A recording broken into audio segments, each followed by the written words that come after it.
Hola, buongiorno, buonasera, bonsoir, bonjour. Welcome to Vinyl Junkies, episode 27. We'll talk about organizing our record collection. How do you guys organize your record collection? We'll get into all of that. And what I'll do as well is talk about classical music, but I'll try to make it interesting for, those of us who think that classical music is boring. I was one of those for a long time, mostly because I didn't understand it, but Frank Zappa helped me get into classical music, and I have never been the same since. So I'm going to see if I can maybe spark some kind of interest, even within a metalhead, a hardcore crust punk. See if I can get him to pick up maybe some Penderecki or something like this. I'm also going to share some of my digging tips when it comes to classical music because, hey, I just inherited 1,500 classical records. I never need to buy another one again. Might as well give you all the secrets now. All right. And there's more stuff. Let's talk about our sponsors. Vinyl Me Please are the best damn record store out there, record club out there. I wouldn't even call it a record club anymore. As a matter of fact, they were nominated by somebody or other as Record Label of the Year last year. I think they went there. So, best damn record label? That might be going far, but the best damn record club, without a question. Visit app.vinylmeplease.com in order to learn more. Check out their jazz catalog. Very good. Hip-hop catalog. They are releasing De La Soul Balloon Mind State next. Huge record, necessary record. So I'm very, very chuffed about getting that one. Org Music's another one that you should check out because, listen, they're smashing it out of the park right now with jazz. There's no other thing. I mean, Black Lion Recordings is been completely rejuvenated because of Org Music. So they've done the reissue treatment with the CTI labels and the Atlantic Jazz and the Columbia Jazz, but right now it's just what they're doing with Black Lion's a lot of fun. You're going to be hearing me talk about it for a good while, but one of the choices on the Vinyl Me Please store is a Fred McDowell record, a blues record, what I call authentic blues record from the mid-'60s. I talk about that quite a bit with Hessler on an episode that we recorded yesterday, which is What's in Your Cart, right? We talk once a month about what Vinyl Me Please has in their record cart, and we pick records and we pick winners. So you guys take this, share this, and next week we may pick you as a winner. I like giving the records away. I like engaging you guys, and I think the part I enjoy most is the fact that there's always this spirit of openness where we're here to share music. It's not a question about what we know, so it's not kind of just metal-centric or jazz-centric, everything. And if we're able to get Vinyl Junkies to the point where you're able to say, you know what, I discovered this, and this in Vinyl Junkies, and it's just my musical listening habits or my life has never changed, has changed since. I get that, right? Frank Zappa led me to the classical, so I guess I'm going to talk about yet another way that Frank Zappa, changed my life, because he's a genius. He was a genius.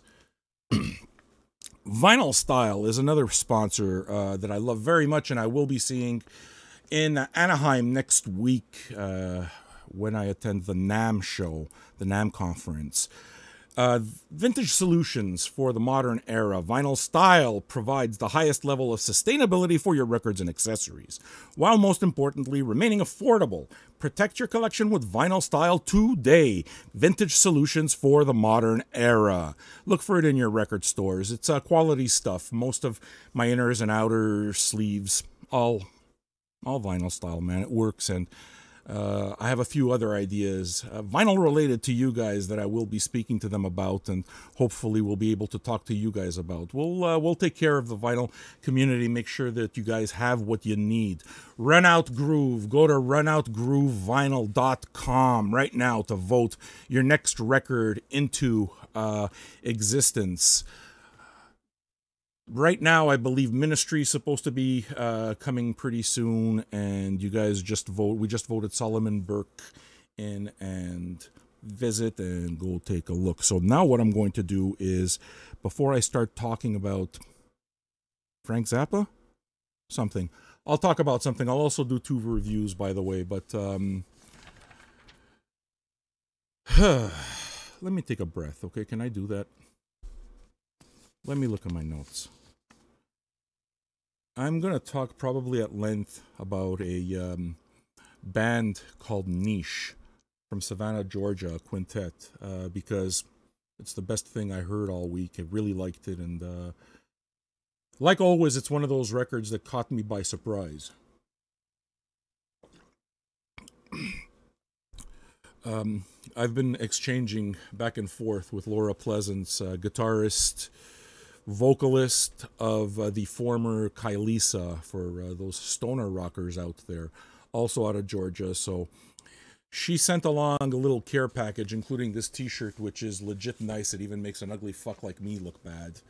Good, I should say. Look at that. The discussion with an with an eyeball crying probably drops of blood into some kind of rose.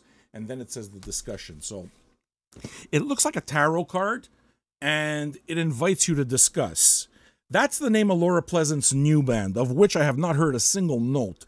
But we're going to talk rock and roll at some point or another. We're still trying to put it together. The records came in, and I checked them out.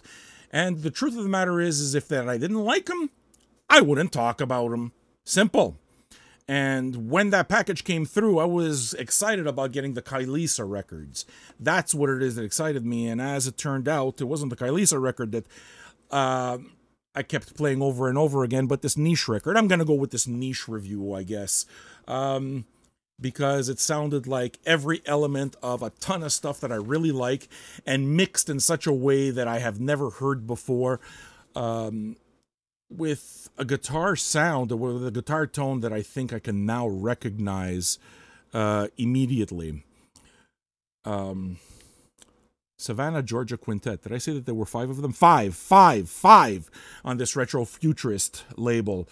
Very Lynyrd Skynyrd, Randy Rhoads type solos.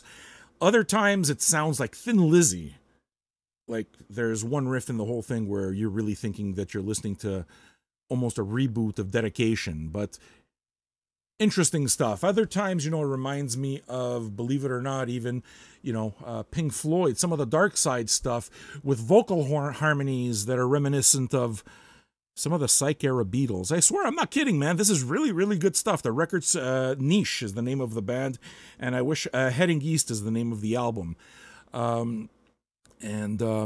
Yeah, other times, as a matter of fact, there's kind of like organ passages, for example, that remind me of those heavy, Deep Purple organ passages, especially of the, early to mid 70s. And other times, believe it or not, the same keyboard player plays stuff that's reminiscent of Peter Gabriel era Genesis. Yeah, am I kind of like name dropping enough stuff? It's that good, man. And look, I didn't think that I'd be talking about it at length like this, because I literally had to put the name of the album on the loose leaf for me to remember it, because I don't remember it.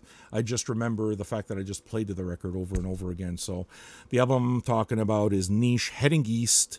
It was released last year on Retro Futurist. I think you can find that on Bandcamp.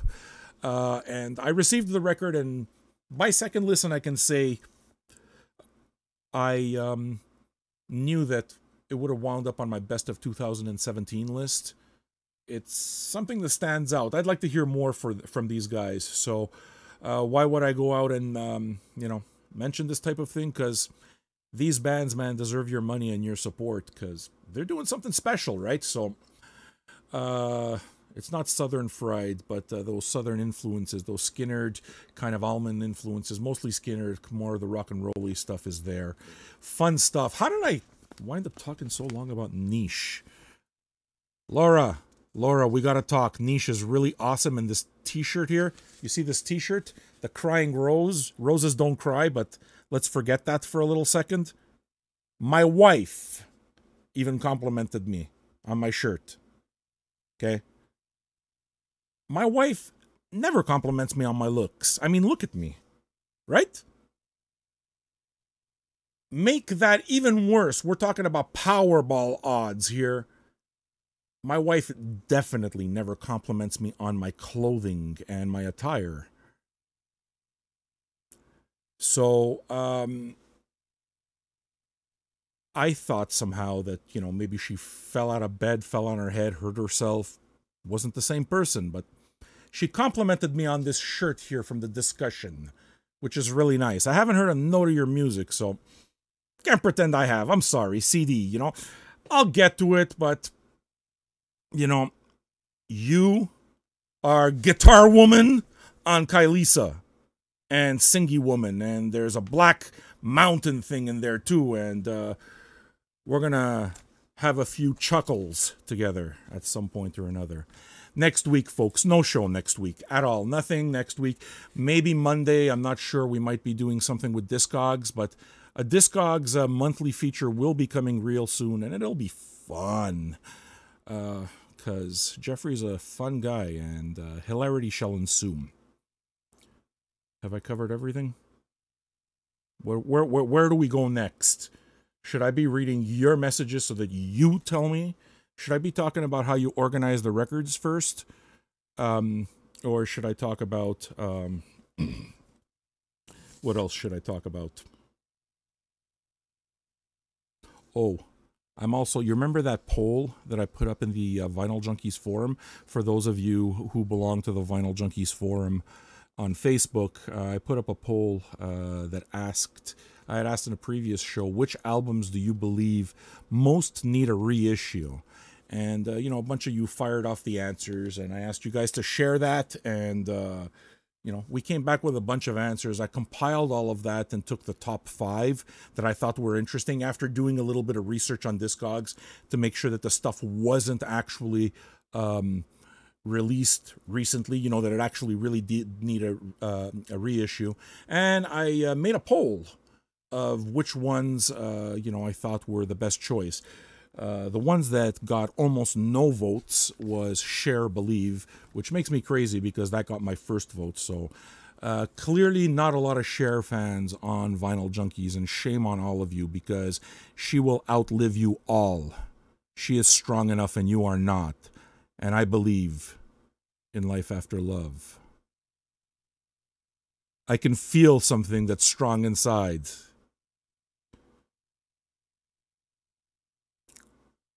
So, you guys don't like Cher. Fuck you. I love Cher. I would cry like a bitch if I ever got to see Cher live, which is never gonna happen. She's the best. And she married an Italian guy, Sonny Bono, so she knows something. She's got taste in men. You remember that haircut? You know the song The Beat Goes On? Boom, boom, boom, boom, boom. Boom, boom, boom, boom, boom, boom, boom, boom, boom, boom. The beat goes on. The beat goes on. You know that song? La-di-da-di-dee, boom, boom, boom, boom, boom, boom, la-di-da-di-dum. Well, you're not going to come out and tell me that that's not a good song because you would be absolutely fucking correct. All right? Let's get that out of the way. And number 2, that amazing bass sound, which I vocalize perfectly. That's Carol K, man. That's Carol K. Legendary, living legend bass killer from the Wrecking Crew. Oh, yeah.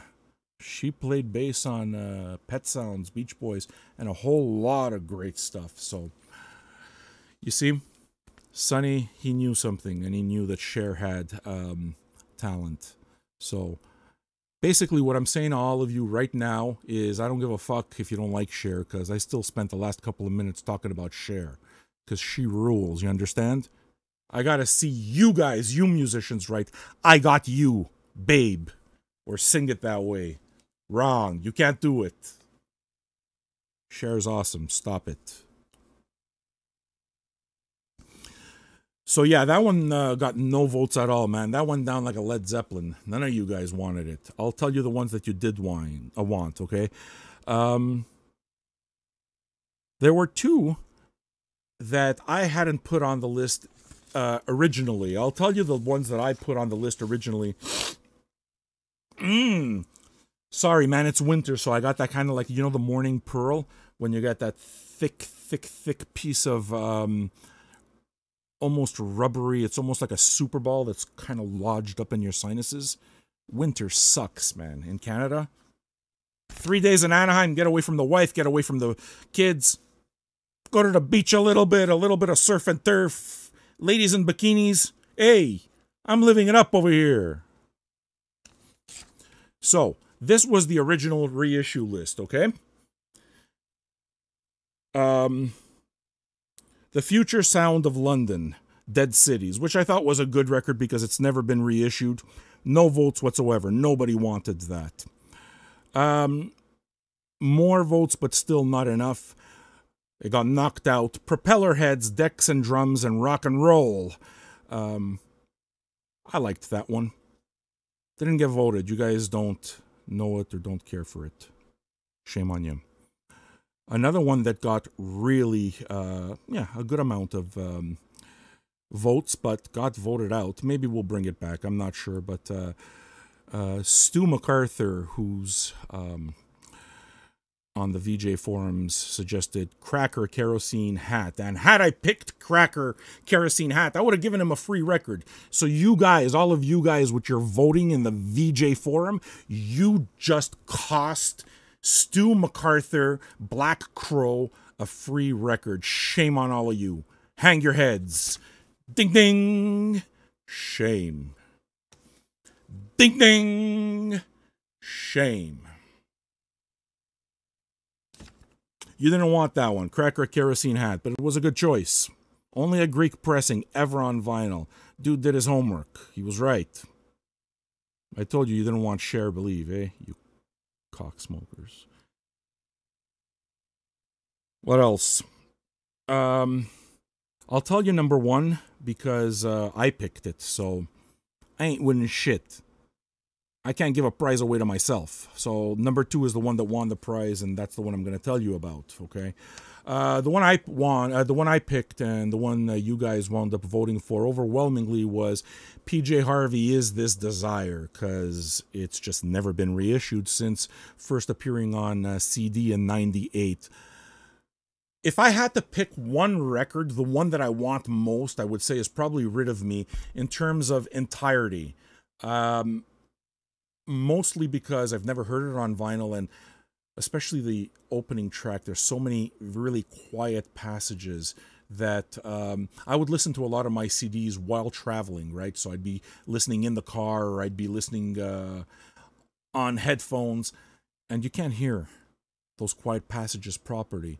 And I know that if I got a copy of Rid of Me, I'd be able to put it on and listen, you know, sit down and pay attention to it, and I look forward to having that, but I didn't wind up picking that one. What I wound up picking is the one that contains my favorite PJ Harvey song, which is Angeline, because I can't really tell you why, but Angeline almost moves me to tears. And I mean, look at me. Can you imagine me crying? PJ Harvey, she does that to me. This is for real. So Is This Desire is a record I know I will never see. Unless it gets reissued. You guys, Island Records, get on it, man. That has to happen. And the number two one is Who Wins the Prize? So, hey, I guess I'm naming one prize now. I'll name another one later. But the number two one was... What the hell did you guys... Oh, yeah, okay. Morphine, the best of Morphine. Jared Swenson will wind up winning a record courtesy of Vinyl Me Please for having made that. It's a... The Best of Morphine, he actually picked an album, but I thought The Best of Morphine was a better pick because it's never been released. It's a 2003 compilation that was released on Ryko, and it's really my entry point into Morphine. And of course, now I'm a huge fan of everything Morphine and think, you know, there's no such thing as too much. So Jared Swenson, just for picking Morphine, I handed him an assist, and it turns out he came out number 2, and he gets a free record courtesy of Vinyl Me Please. But it was a fun game. You guys named a whole bunch more that I just don't really have time to name right now, so I won't. But you know what? I'll tell you why it is that you should be sharing this right now, okay? Because I will pick winners, just like I picked Jared Swenson there, you understand? Like the page, share the page, tag your friends, you understand? And we'll do round 2. Now, round 2 is interesting as well. Is This Desire one? Oh yeah. One of the things that came out from the other round 1 of the reissue thing is you guys came out with a few albums that I hadn't put on the list originally and got a bunch of votes. And again, I discogged both of them, and they wind up being really good choices for reissue campaigns. The ones that you came out with is Fiona Apple, When the Pawn ... Supposedly it's a really long name. I'm not familiar with that album, but I think that got the 3rd most amount of votes. So Fiona Apple fans want this album, and I don't know if it's ever been reissued or not. Then there was demand for Cake Fashion Nugget as well, that I'm pretty sure would sell really well, and it seems to be the type of record that would fit in Vinyl Me Please's wheelhouse as an album of the month, but I don't know what the reissue status is on that. I had 2 for round 2 that I kind of wanted to start with, but we'll start round 2 and I'll put it up in the group, okay? And you will see, you'll be able to vote on Fiona Apple, When the Pawn ... Cake, Fashion Nugget, and what I will do is add my own in there. I actually add 2 more. The first one would be De La Soul is Dead. Vinyl Me Please's hip-hop album of the month is Balloon Mind State. I am obsessed with that era of hip-hop, because that era in hip-hop for me was the perfect confluence of my diving headlong into jazz and realizing, beginning to see the thread that kind of like winds up winding through, you know, jazz and funk and these variety of musics. And De La Soul all of a sudden took hip-hop, along with, of course, A Tribe Called Quest and Diggable Planets, and Jazzmatazz actually just wound up providing me with that roadmap to a whole bunch of other artists. I'm pretty sure that the reason I picked up my first Donald Byrd record must have probably been Jazzmatazz, because Guru was so big on shouting out the artists, you know. And, well, it worked, man. You know, a dozen Donald Byrd records later, I'm sold. So it starts somewhere, you know. And hip-hop is that type of a thing, and Balloon Mind State, I remember not getting it. I remember De La Soul, out of all of those kind of more jazz-inflected hip-hop bands, were the ones that I didn't get very much because the humor was something that I didn't understand. I don't know. But I had them all, and now I want them all, so that's one of the weirder ones in the catalog, Balloon Mind State. But the one that I do like the most from De La Soul, 3 Feet High and Rising's been reissued a couple of times, but De La Soul and Dead has not been reissued, and that one requires it. So that would be pick number 1 that I would put into that. And pick number 2, I just checked it out today, and it definitely deserves it. Or should I save that for... I'm going to save one for another pick for round number 3, but I have a really, really, really good pick for round number 3. So my pick for this round number 2, is De La Soul is Dead. Let's see who winds up at the top. How do you organize your records? Do we go into that? Yeah, that's where we go. Now we're going to talk about organizing records.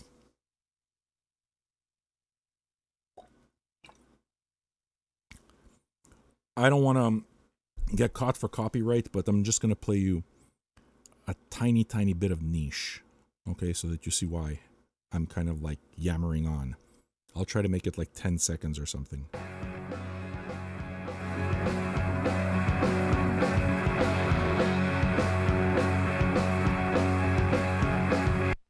yeah. I was hoping that it would get into the solo, but it got long, and maybe I'll just push the needle a little forward to kind of just tickle your tits. I like the record that much. What do you want me to say? It's like, I didn't know. That's the best thing about digging for records. That's really why Vinyl Junkies has the format that it does. It's just all about the discovery element. That's the stuff, man. You know, it's like the first time you heard something that you wind up listening to 25, 30 years into your life, and you wind up, winds up being the soundtrack, and not the current soundtrack, which kind of comes and goes, but the soundtrack that follows you forever. And that's not something that the average person cares about. Definitely not the average radio listener, because they don't buy records, right? They take the same amount of music, and it's kind of regurgitated. Doesn't mean the music is bad, but you give me my favorite food in the world, you keep fucking feeding it to me. Foie gras, the liver bursts and you die. You die. You die. I have fucking choked on Led Zeppelin, choked on rock and roll Led Zeppelin. I am the foie gras of rock and roll. That fucking hockey anthem that I can't listen to anymore, that drums. Cadillac commercials. That's all I think about. So how do you organize your record collection? Would you like to hear a little bit more niche? Yes, I know you do. Just a bit more. Exposed nipple. Tickleation is coming.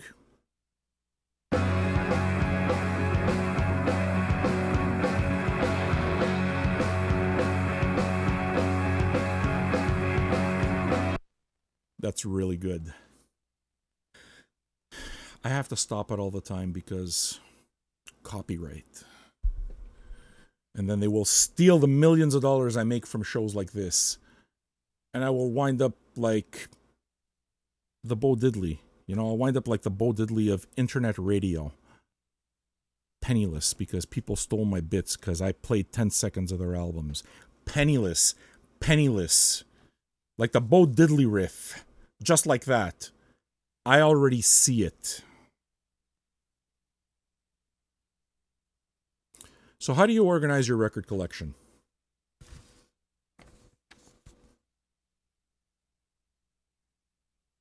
Okay. How do you organize your record collection?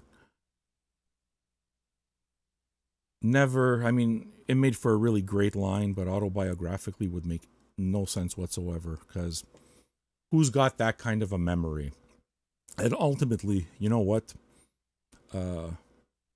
Let me tell you something about Albert Einstein. For those of you who play the memory game, oh, I remember this. You made a mistake. That's not what happened. And internet quarrels abound. No, that's not true. Albert Einstein couldn't remember a telephone number for shit. He had a telephone book for that. His brain was occupied with other things. All I'm saying is the modern day version of the telephone book is Google, the internet. You don't have to remember every little thing, as long as you can tell the story. So, look, let's not verify this for fucking factualities here. I try to tell it the best I can. I do my research and shit sometimes goes askew. So how do you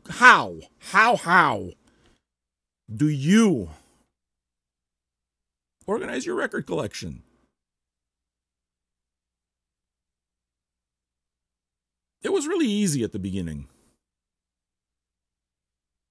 My uncle liked the rock and roll. I listened to the music that he listens to, so it was the Black Sabbath, and there was the Alice Cooper, the bands I always talk about, and the Led Zeppelins, and it's all rock and roll. So that was my start. Then he got me my first Led Zeppelin cassette, Led Zeppelin 1, which remains my favorite Led Zeppelin record. And I don't have it. I need that record.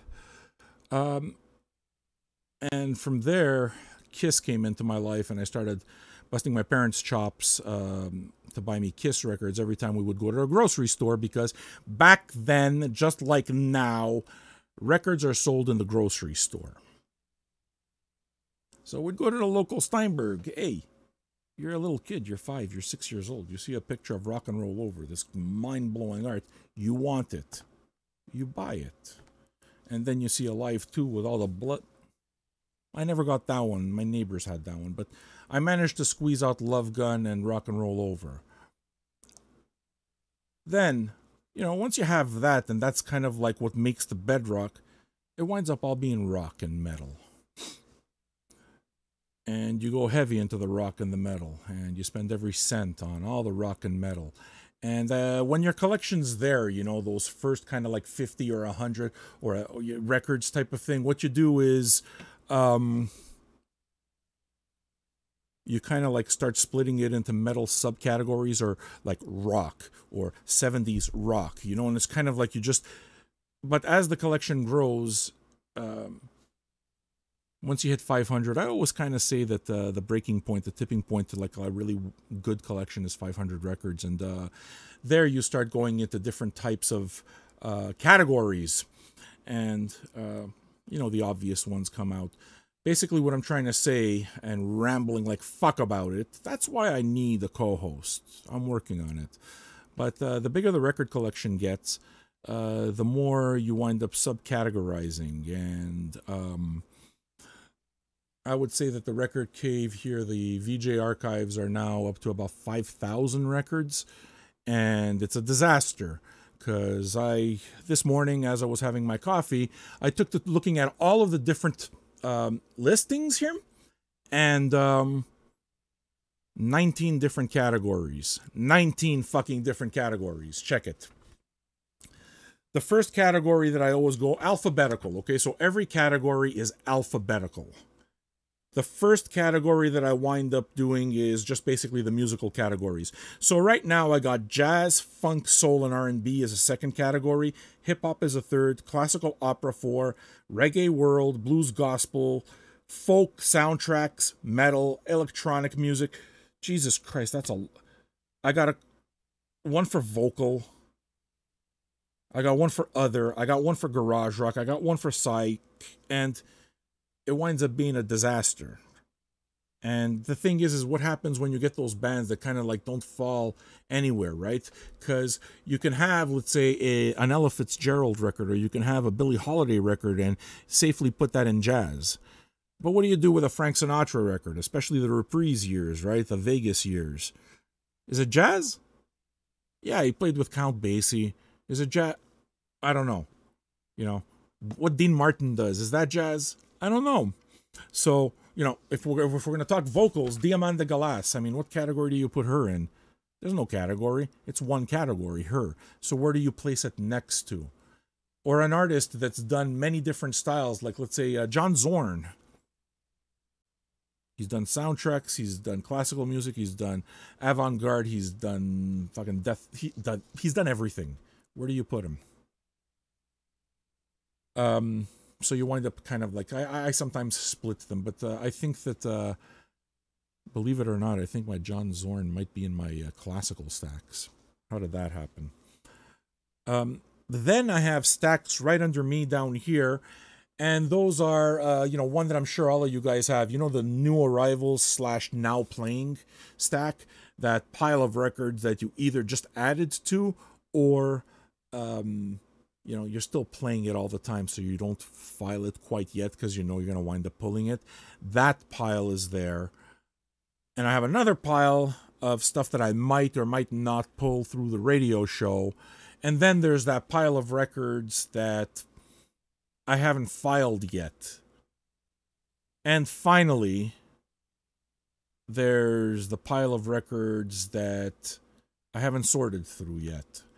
And that is 19 different categories.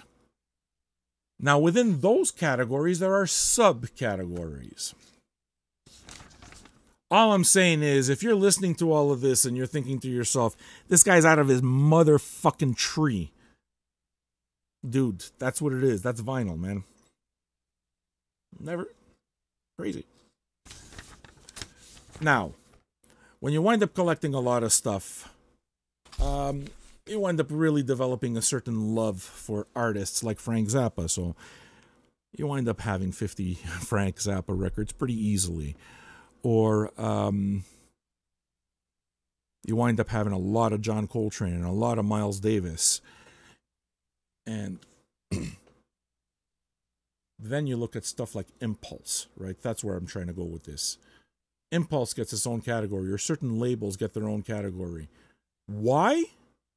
Because they look nice on the shelf. Really, I think that's the easiest thing. So, I mean, if you look just over my shoulder over here for people in broadcast land, you can see just the big brick of orange and black labels. And right next to that, I just started the Black Lion category. Just there's a uniformity to all of the labels that just makes it look nice on a shelf, you know?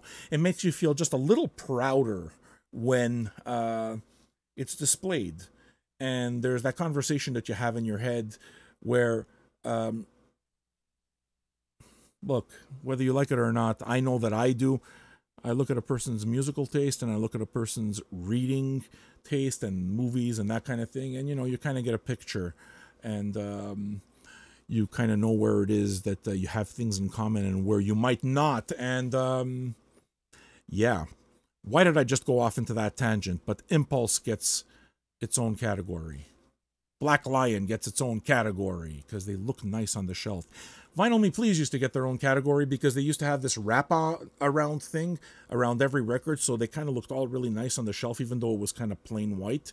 And then they just did away with that, and I think now I'm just going to wind up putting my VMP records a little bit everywhere based on the other things.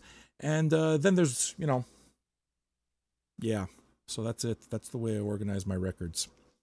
I mean, I could have saved us 10 minutes instead of talking about it the way I just talked about it. What I could have done is just very easily just made a fucking comment on the list and that's it. But it took up 10 minutes of airtime. Quality radio, folks. Quality radio. Last thing I'll go into is classical. Do you guys want some classical Tips 101. I don't know how deeply I'm going to go into this, but I inherited a huge collection of classical music, and the whole subcategory thing when it comes to classical music winds up being another level altogether. Classical music has to be the most complex stuff to categorize, and I'm really coming to face right now with that because I have a bunch of stuff that I haven't even sorted through, much less put into the shelves and listened to, but I'm slowly getting through it and discovering that there's a whole lot of contemporary stuff. There's a label, okay, that's currently really got my ear, American Contemporary, and it's basically a label that at that point was not for profit, and they released records of contemporary artists, and I didn't know anything, but as I was going through the label for the first time, I kept seeing the logo CRI, and it's like, oh, okay, this must be interesting. And I started seeing some of the names coming up that I recognized, like Pauline Oliveros or John Cage or Warren, you know, some of the weirder classical stuff that I was already buying from labels like Non-Such Records, and began putting it on. And well, look, you know, when CRI 422 is an album called 80 Trombones and 30 Basses, chances are I want to know what 80 trombones at once sound like and 30 basses. Side 1 was the trombone side, side 2 was the bass side, and it was glorious. You like music, you know, like Penderecki, or you like music like the type of thing that Kubrick would put in his movies? That's the kind of music that's there. So all of a sudden, the labels represent a certain type of music, and especially when you're talking about contemporary artists, you're not looking at huge catalogs. They're one of these things where it's just you have one record of each, and it'll get lost amongst the Beethovens and the Mozarts and the Bachs. So now there's a subcategory that's begun, even in the classical music, for contemporary artists, and it never ends, is what I'm saying. It never ends. Don't collect records, is what I'm telling you. Don't collect them. It's a bad idea. You know what you do? You know the reason you should collect records? The reason you should collect classical music especially? Because it's dirt cheap. Nobody wants classical music. It's not cool to like classical music. So you go to all the pawn shops and you go to the secondhand stores, not the record stores. Even the record stores give them away, man. There's a record store over here that had like Deutsche Grammophon all in the $1 pile. And it's just, he gave them to me. He didn't even take my dollars, right? So, I don't know. They seem to be held in low regard. Why is that a good thing? Because there is an entire, for those of you that just like adventuring in your music, you like listening to different things, there's an entire world there, okay? And there's no need to buy reissues because the records are there, they're plentiful, and they're dirt cheap.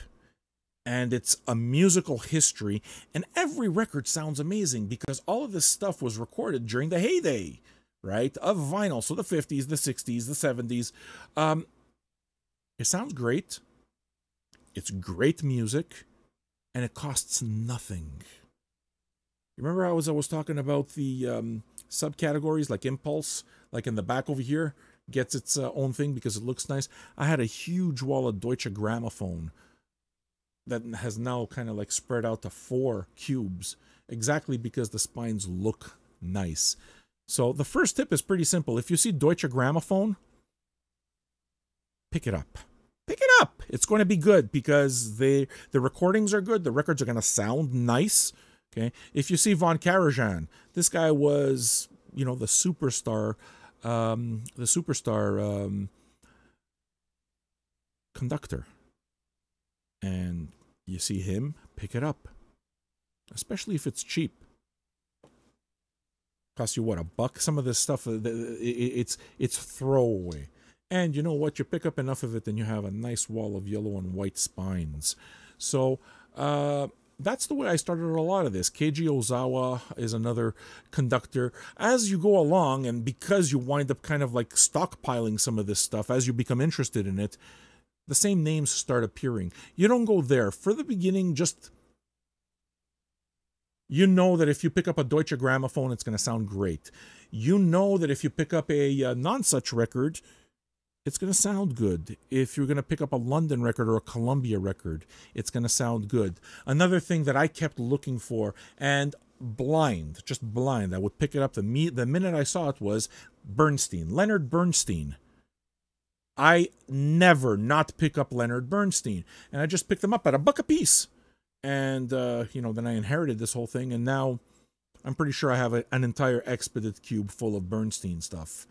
And it was recorded on Columbia during the heyday.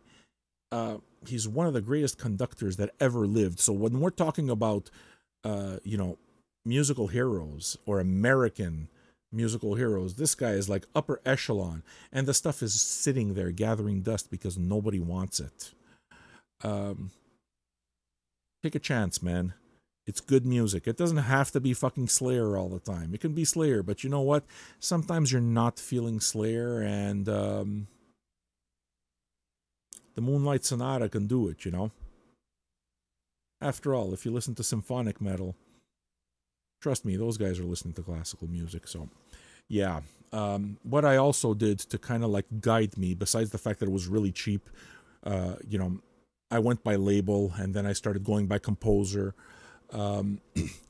Early on, it was Frank Zappa that got me into classical music, and he led me all the way through the path in a very, very easy way. I worshipped Frank Zappa. I still worship Frank Zappa, so the fact that he brought all of these varying elements into his music and created what he used to call the big note, just his music, his universe, you know, I was always interested in all of the different parts that made his universe, and that's what led me to pick up a Johnny Guitar Watson record for the first time, because I knew that he played with Frank Zappa, or a George Duke record, for example. And another one of those was, for me, classical music, because I kept seeing, like, I would read the biographies, and I kept seeing the names Stravinsky come up, and then I look at one of his classical records, one of the guitar instrumental ones, and there's a song called In-A-Gata Stravinsky, right? And you pick up their first album, The Mothers of Invention, and you open it up, and there's this really cool quote that says, "The modern-day composer refuses to die," and it's Edgar Varese. So naturally, if you have this artist and you revere him as much as you do, you revere his oeuvre as much as you do, and you like the stranger elements of it, you kind of want to know what fed that strangeness. So I kind of went down the garden path when it came to Frank Zappa, and picked up a bunch of Varese. Why? Because I read on a bunch of books, but even in his own biography, that I think when he was 14 years old, his parents told him he could have anything he wants for his birthday, or he could have $5 for his birthday or something. And it's one of the big Zappa stories. He said he wanted a phone call, a long-distance phone call to Edgar Varese. He was living in Cucamonga, California, and he wanted to call New York Edgar Varese because the way he got to know Varese is typical vinyl junkie stuff, the best way. He went to the local store and he saw a commercial where they were saying that they were kind of like advertising their record store, and they were saying, look, we're such a good record store that we can even sell you this crappy record. And the crappy record he was holding was Ionization by Edgar Varese. So Frank Zappa, being the twisted little fuck that he is, said, you know what? If they think that record's so crappy, that's the one I gotta go. And he went to the store and he picked up this record. I think Sam Goody may have been the name of the store. I don't remember. But he picked up this Varese record and thought it was amazing. Fast forward a bunch of years, he decides that, I believe on his 14th birthday, he would like for his birthday for his parents to pay a long distance call to Edgar Varese just so that he can express to him how much his music meant. And he calls, and Varese wasn't home, his wife was. So she took a message, and they did eventually speak. But the part of the conversation that makes it interesting for me is that Zappa went through all of this trouble as a 14-year-old kid. That's dedication, man. And he's a genius. Why was he so dedicated to this? And I needed to know. So then I found out, and now I'm pretty sure I own every Varese composition. Stravinsky, what's the deal?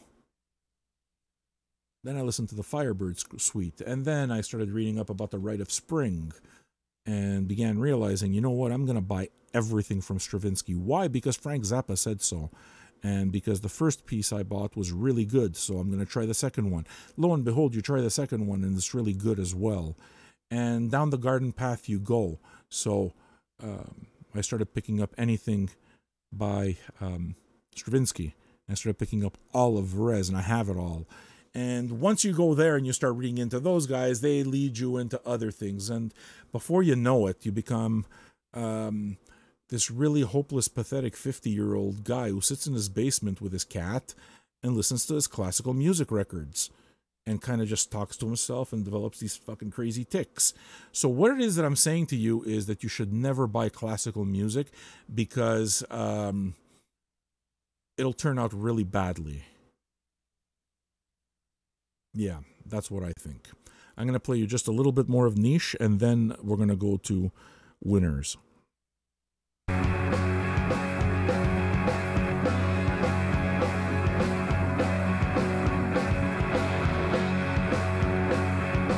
It's taking too long for the soloing. I'm sorry. What we're going to do is we're going to go to our standby. Oh, yes, we will. And I'm going to pick one more winner. First winner was... Who was the first winner? I said it earlier. You will be contacted, whoever first winner is. Second winner, we need winner picking music, and we have it. For some cause Take it away, Wilf.